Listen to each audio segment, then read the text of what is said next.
Olá, gente, estamos mais uma vez reunidos em mais uma quarta-feira para conversar sobre o livro Os Prazeres da Alma. E hoje falaremos sobre a naturalidade.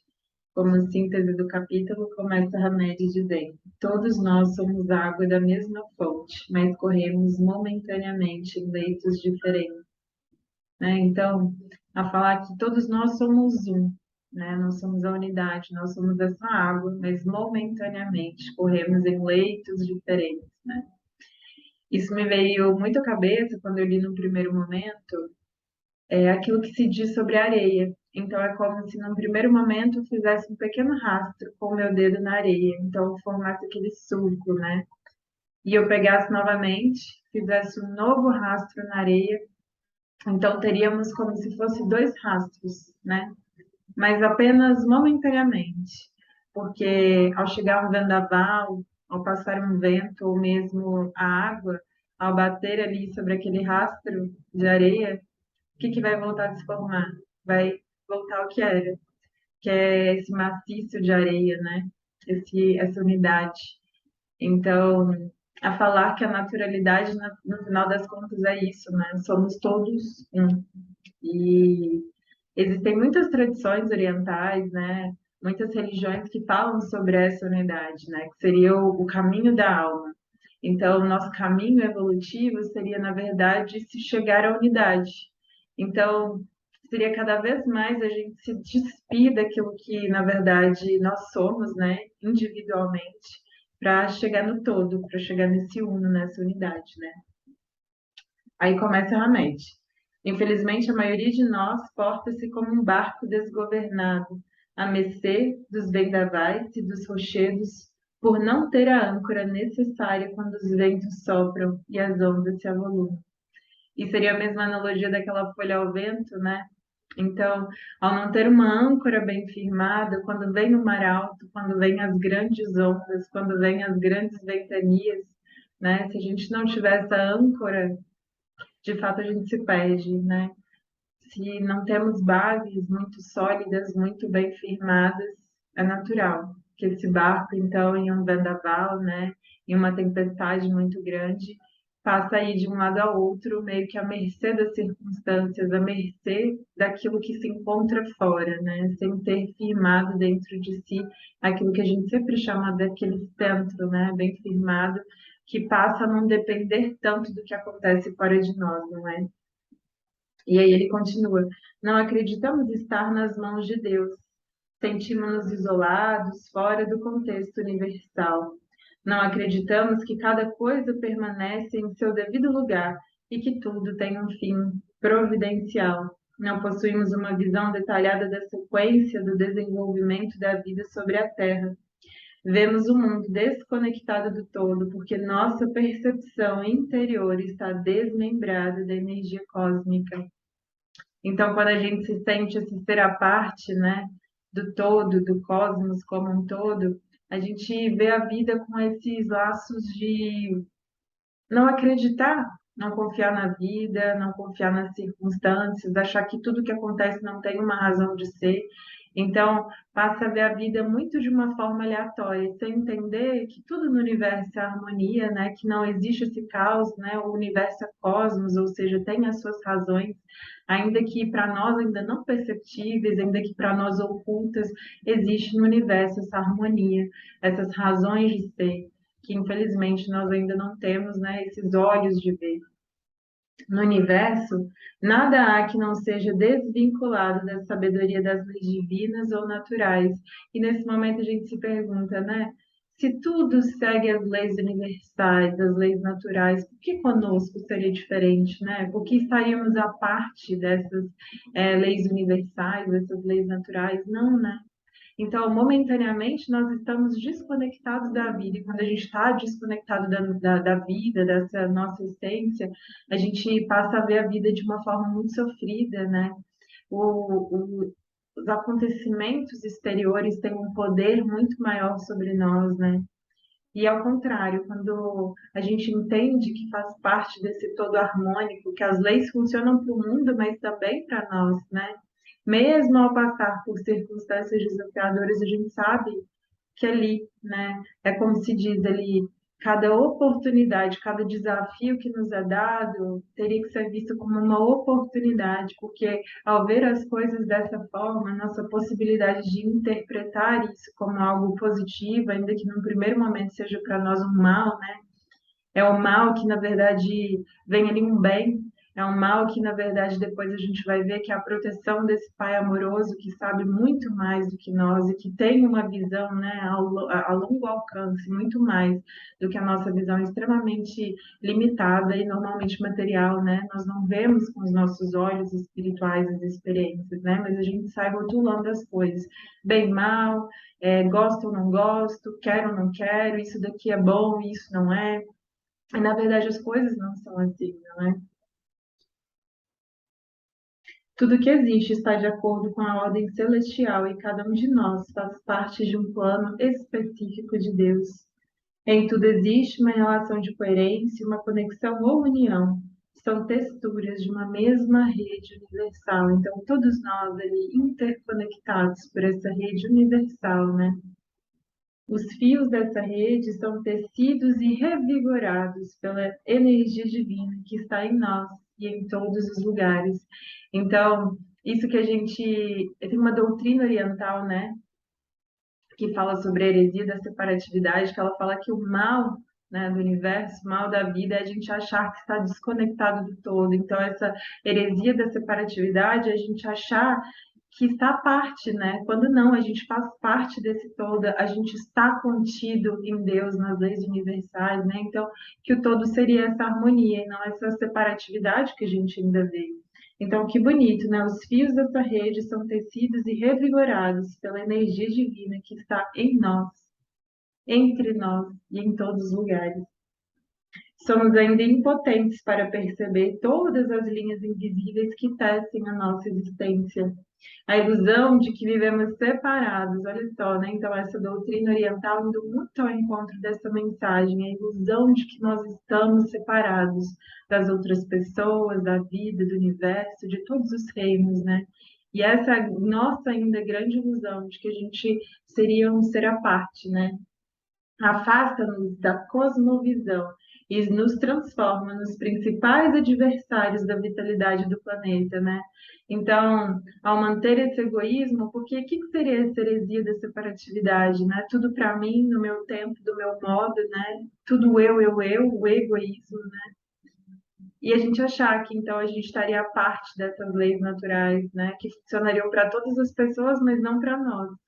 Então, ao ver a vida com essas lentes, o quanto a gente não transforma, não nos transformamos nos piores adversários do planeta, porque isso é sempre o meu, o eu, né? Isso é sempre do meu jeito, da minha forma, no meu tempo, para os meus, né? Porque também tem muito isso o quanto o planeta não perde, né? O quanto essa união, esse uno, que na verdade é a evolução, né? É o caminho espiritual, é se voltar para o uno, é caminhar para o uno cada vez mais, para essa cooperação, para essa interdependência, o quanto a gente não destrói o planeta como um todo, né? A separação e a fragmentação de tudo e de todos são crenças distorcidas que disseminaram como verdades no seio da humanidade. Todos somos filhos da alma do universo, fazemos parte de um maravilhoso entrelaçamento divino.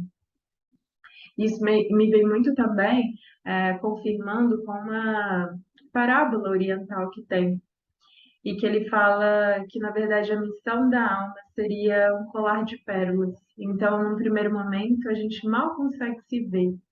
Depois, né, a gente consegue começar a ter percepção de nós mesmos como indivíduos, então nos vemos como essa pérola, mas esse mundo material não serve, né? Aliás, serve momentaneamente. Num primeiro momento, aquilo nos acalenta, aquilo dá sentido à nossa vida, mas depois o vazio começa a chegar, né? Que aquele caminho da alma mesmo, que percorre em busca de algo mais profundo, de algo mais transcendente. E aí, é esse vazio, né? Que ele começa a perceber, começa a notar, não mais só a matéria, mas olhar para dentro de si, para esse vazio que está contido em cada um de nós, esse vazio existencial, né? E ao continuar nesse processo de busca da sua essência, né? ele percebe que dentro dele passa uma cordinha. E ali ele acha, nossa, agora eu me encontrei, né? Agora eu tô completa, agora eu sei quem eu sou, agora eu encontrei a minha essência. E isso também faz parte do processo evolutivo, mas vai além.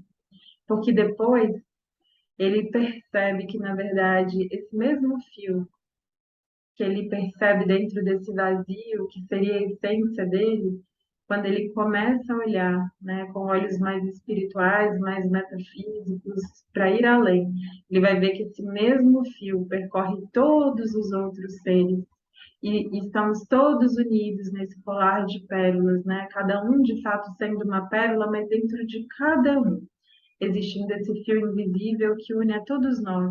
E como diz Ali Hamed, né, como se fosse essa colcha de retalhos e que tudo está interligado por esses fios invisíveis que nós não somos ainda capazes de ver, ainda, né?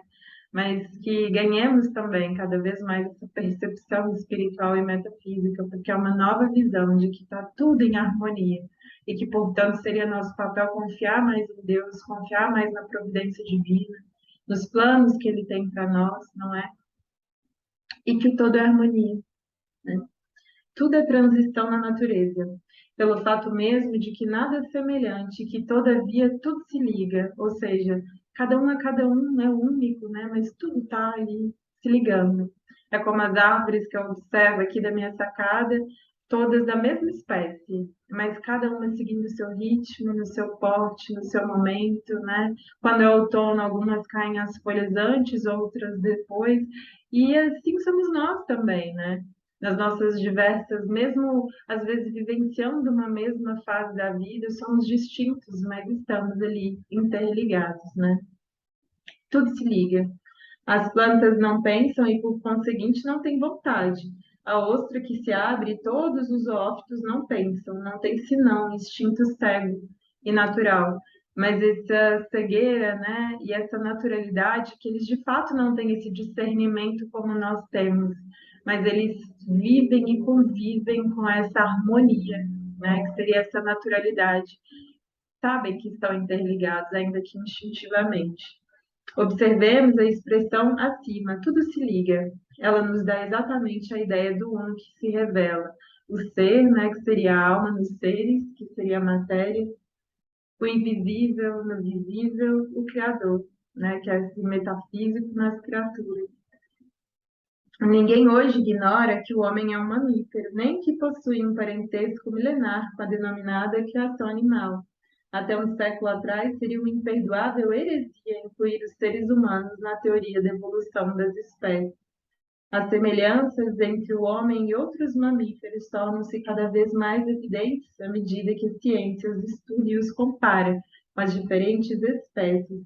A maioria dos intelectuais reconhece hoje que somos o resultado de uma secular cadeia evolutiva que deu origem aos demais seres vivos, animais e vegetais.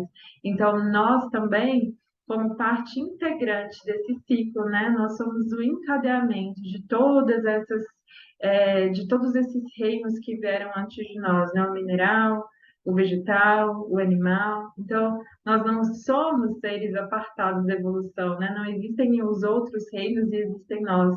Pelo contrário, né? Nós somos, de fato, a adição de todos esses reinos, vivendo em harmonia porque, como o Espiritismo acredita e outras tradições orientais também, nós estivemos, cada um de nós, vivendo em cada um desses reinos anteriores, né? O vegetal, o mineral, depois o vegetal, depois o animal, até chegarmos onde estamos, nessa evolução bonita, de ganhar em discernimento, né? Em livre-arbítrio, né? E passando pelos reinos para ter todas as experiências adquiridas para chegar a sermos quem somos, mas de saber que ainda vamos além, que ainda vamos chegar nesse todo, nessa unidade. Então, que todos nós estamos interligados, todos esses reinos convivendo harmonicamente. Então, não teria uma hegemonia do reino hominal, né, dos seres humanos, não. Senão essa interligação entre todos os reinos. Se bem que, na atualidade, muitas pessoas ainda creiam que a Terra foi criada em 6 dias e que toda a fauna e que toda a fauna foram feitas por Deus em benefício físico, entretenimento e deleite espiritual da espécie humana. Então, ele fazendo aqui uma crítica, né? Aquelas pessoas que ainda veem os outros reinos como se fossem objetos para que nós possamos usufruir, né? Para o mero deleite humano, sem entender que não, na verdade não existe essa hegemonia, senão essa interdependência entre todos os reinos. Então, momentaneamente, de fato, nós ainda nos suprimos, né, as nossas necessidades com os outros reinos, mas são tão importantes quanto nós, né? Então, não foram criados para ser nossos objetos, né? Do nosso deleite, da nossa exploração a qualquer custo, né? Mas que tem ali a sua importância, cada qual no seu reino evolutivo, e que todos nós já viemos de todos eles, então por isso o respeito é ainda maior e essa interligação, né? No mar, podemos reconhecer a imensa pirâmide da vida, o fio místico ou elemento misterioso que nos envolve amorosamente com tudo. Não estamos sozinhos. Debaixo da agitada e constante movimentação do oceano, reina em suas profundezas uma serena tranquilidade. É possível dirigir-se para lá de forma silenciosa, usando a nossa vontade, o nosso pensamento, a fim de reestabelecermos nosso elo perdido ou buscarmos a nossa tão almejada paz interior. Por meio desse constante exercício de reflexão ou meditação, abandonamos a turbulenta superfície do mundo exterior e nos reencontramos a ligação com a natureza. Então, o mar, né? A gente sai desse mar agitado e várias tradições citam o mar como algo de fato material, né? Então, o mar seria ali, principalmente a sua superfície, o mundo material. Então, a gente sairia, né? Seria o nosso papel ao nos ligarmos, né? Ao nos religarmos com esse elo perdido, que é a natureza, que é a nossa naturalidade, seria nosso papel sair da superfície, que é sair dessa materialidade da vida, ir para dentro de si, né? E como ele fala ali, ir para as profundezas, para as águas mais profundas, que é onde está o que é estabilidade. Porque, de fato, mesmo quando o mar está extremamente agitado por cima, nas águas ali mais profundas, nas profundezas, existe aquela calma, existe aquela paz, né? E para mim é uma muito bonita analogia que ele faz, né? Que possamos nos reencontrar indo para dentro, quando a superfície estiver muito tumultuosa e mesmo quando não esteja, né? Encontrar ali o nosso centro, viver ali no nosso centro, a fim de que mesmo com as águas agitadas, que a gente não se agite tanto, encontre esse caminho do meio, né? Por meio desse constante exercício de reflexão e de meditação, ao entrar em contato, né, com as nossas águas profundas, com o nosso inconsciente, com a nossa essência, nosso eu interior, abandonamos a turbulenta superfície do mundo exterior e reencontramos a ligação com a natureza. Os escritos místicos de todas as eras sempre nos alertaram de que a humanidade fracassaria se não compreendesse essa realidade. Somos uno, todos somos irmãos. Todos nós somos água da mesma fonte, mas corremos momentaneamente em leitos separados, diferentes. Então, ele falando de fato, né, dessas várias tradições que existem e que falam que não tem essa separatividade. E é bem isso, a escala da evolução para mim também é como uma pirâmide. Tem algumas doutrinas que falam como se fosse a pirâmide. Então a gente vai subindo na pirâmide pelas várias faces que ela possui. Então é um caminho distinto para cada um, mas cada vez mais que a gente vai subindo para o topo, a gente vai se encontrando ali, porque é o uno, né? É a verdade universal, é a unidade. Então, apesar da gente ir cada qual por meio do seu próprio caminho, da sua faceta, cada vez mais que a gente sobe esses degraus evolutivos, a gente vai encontrando a unidade, né? Então, a gente passa a ganhar em cooperação, né? Não são mais as nossas vontades a serem atendidas a qualquer custo, é bem aquilo que Platão diz, sabe? A gente deixa de olhar para a vida perguntando como as coisas e as circunstâncias podem nos servir e a gente, ao se sentir parte integrante e responsável desse todo, dessa construção, né? Desse todo, dessa unidade, A gente passa por um novo paradigma, que é se perguntar como é que eu posso servir nessas circunstâncias, com essa pessoa, nessa situação. Então, entende a mudança de paradigma? Então, você vai vendo ali essa unidade de doutrinas, de religiões, falando exatamente a mesma coisa, né? De todas as criaturas da natureza, o ser humano é o único que se questiona ininterruptamente sobre a própria identidade. A gente tem mesmo esses questionamentos, né? Então, ao contrário de todos os outros reinos, somos nós que pensamos, por que que eu estou aqui? Por que que eu faço o que eu faço? O que que eu estou fazendo da minha vida, né? Porque os outros seres estão ali vivendo cada qual no seu momento evolutivo, nos seus instintos, vivendo essa naturalidade de outra forma, e nós nos questionamos, né? De fato, pertence à humanidade, gerada há milênios na noite dos tempos, a destinação de reconhecer a si mesma, emergindo gradativamente da inconsciência em que se encontra para a elaboração da própria consciência.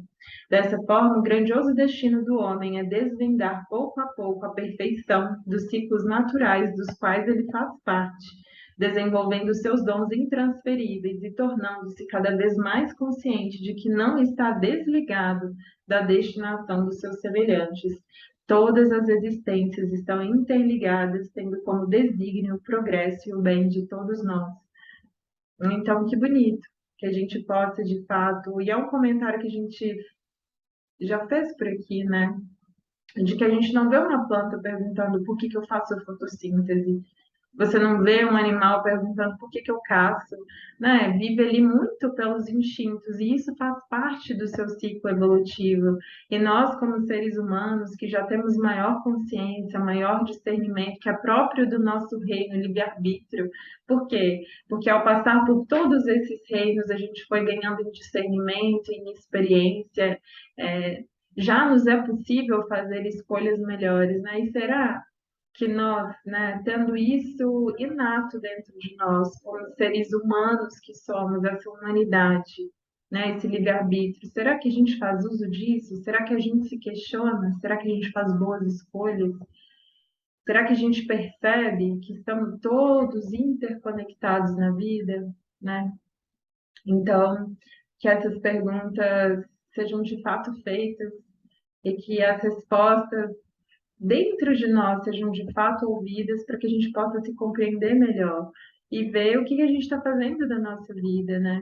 Então, que não pensemos no meu, nos meus, né? Porque às vezes a gente sai de um eu muito egóico, mas vai ali para um núcleo muito pequeno de pessoas, sem entender que cada vez mais que a gente cresce evolutivamente, a nossa família vai ser a humanidade inteira. E claro, são passos e passos para que isso chegue, mas a gente também, né? Tem que dar esses passos, porque a vida vai nos levando, né? Como evolução natural dos ciclos, das nossas vivências, mas que se a gente puder ter uma postura mais proativa e viver essa naturalidade de uma forma mais viva dentro de nós, né? E mais ativa, porque eventualmente vai chegar. Só que vai depender de nós, quanto tempo que isso vai durar, se em um tempo maior ou em tempo menor, né? Mas que bonito. Cada vez que a gente cresce e evolui em espírito, mais a gente vê que a gente não está separado. E que então seria nosso papel também ajudar quem está abaixo, né? Também fazer o nosso papel como indivíduo, construindo não só para nós mesmos, né? E claro, termos uma vida, buscarmos nossos sonhos, nossas realizações, mas sem isso estar necessariamente desconectado do todo, né? Senão que isso faça parte de nós também, desse comprometimento com a humanidade. E sem precisar começar grande, gente. São pequenas atitudes mesmo, mas que ao nos fortalecermos nisso, ao tornarmos isso um compromisso diário, quanto a gente não ganha, sabe? Como indivíduo, né? E ver a vida como esse colar de pérolas. Estamos todos interligados. Então é isso. Espero que vocês tenham gostado do estudo de hoje. Que vocês tenham uma boa semana. Até quarta-feira que vem.